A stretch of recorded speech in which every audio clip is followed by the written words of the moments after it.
aqui, né, da ajuda internacional dos Estados Unidos, Trump cobrando ali questões, gerou o embate, mas agora, depois ali de cerca de 3 anos, mais ou menos, do conflito, a gente tem a possibilidade de uma proposta de cessar-fogo avançando, que pode levar a primeira pausa nesse conflito entre a Ucrânia e a Rússia. A gente viu esse texto, que foi de autoria dos Estados Unidos, sendo aprovado ali pela Ucrânia, seria de uma trégua de cerca de 30 dias. Foi aprovado pela Ucrânia, mas agora tem uma série de incertezas quanto à aprovação da Rússia. A gente teve essa semana reuniões com delegações de Washington, lá em Kiev, na Arábia Saudita, e a posição da Rússia ameaça ou não agora fazer com que essa proposta saia do papel. O Trump já disse que acredita no sim da Rússia para o acordo de cessar-fogo. Depois de receber autoridades americanas lá em Moscou, o presidente russo, de acordo com o Trump, foi mais comedido, disse que agora a negociação está começando a se movimentar. Putin, que voltou a fazer ali uma série de exigências para fechar essa trégua, ele também respondeu a um pedido de Trump para poupar a vida de soldados ucranianos lá em Kursk, que tropas lá, uma região da Rússia que foi invadida por tropas da Ucrânia. As tropas ucranianas dizem que estão cercadas pelos soldados da Rússia lá na região, e o Putin disse que essa questão de moderação ali só vai acontecer se eles entregarem as armas. Já o Zelensky voltou a criticar o Putin, dizendo que as condições impostas por Putin mostram claramente que ele não quer fazer nenhum cessar-fogo. Só que o Zelensky ali deu essa declaração, Ronilson, só que ele também disse que vê nessas negociações uma boa chance de acabar, sim, com o conflito rapidamente. No momento, tudo coberto por uma certa incerteza, meu amigo, mas nessas últimas movimentações que a gente vê, o que a gente pode esperar para a possibilidade desse cessar-fogo? Quais que foram ali os pedidos de Putin para avançar com isso e as sinalizações que a gente tem no momento? A gente pode ter notícia boa essa semana?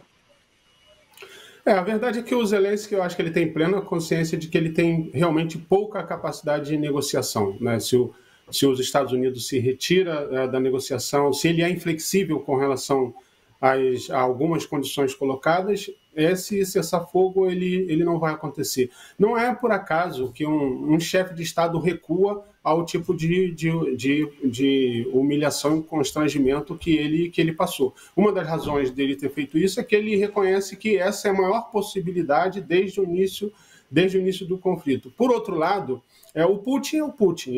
Eu acho muito difícil que o Putin se submeta de uma maneira incondicional ou temerosa a exigências dos Estados Unidos para um cessar-fogo. É evidente que tem um acordo e uma conversa de bastidores que é significativamente vantajosa para a Rússia em termos de manutenção do seu poder, da manutenção de alguns territórios.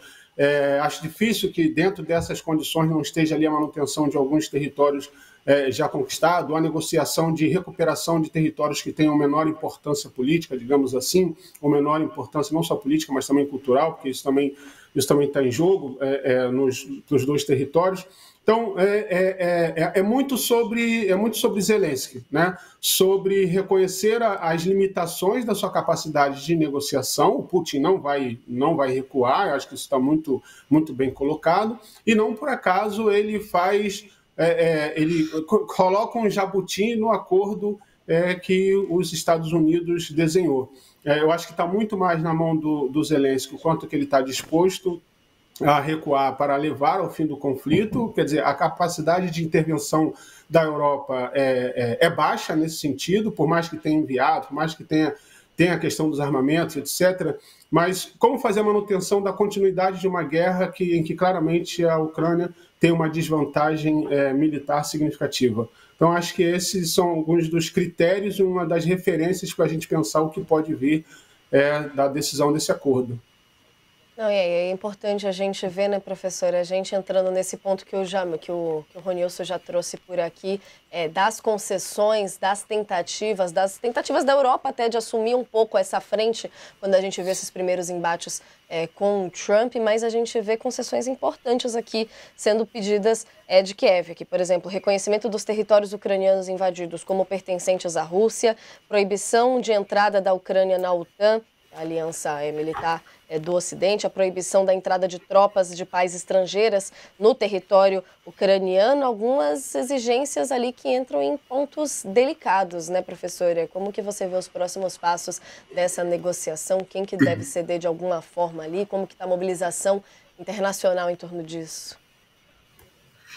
Olha, de fato, tem aí um impasse, né, do ponto de vista do Zelensky, e com relação, e aí, Ronildo, bom dia, que o Ronildo colocou, que é com relação à questão dos territórios, mas o Zelensky já vem dando declarações de que vai aceitar, sabe que não tem condições de manter o fronte, então provavelmente os territórios que já foram conquistados vão ficar sob domínio russo, o que representaria uns 20%.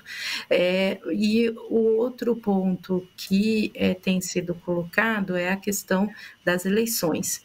O Zelensky, o mandato dele já terminou oficialmente no ano passado, então teria que chamar novas eleições, essa é uma pressão também do próprio Trump, mas o Zelensky vem resistindo em função de que ele quer passar o bastão já com o acordo de paz assinado, e o Putin não reconhece a legitimidade do governo dele e tem recusado assinar o acordo com ele. Então, acho que esse é um ponto.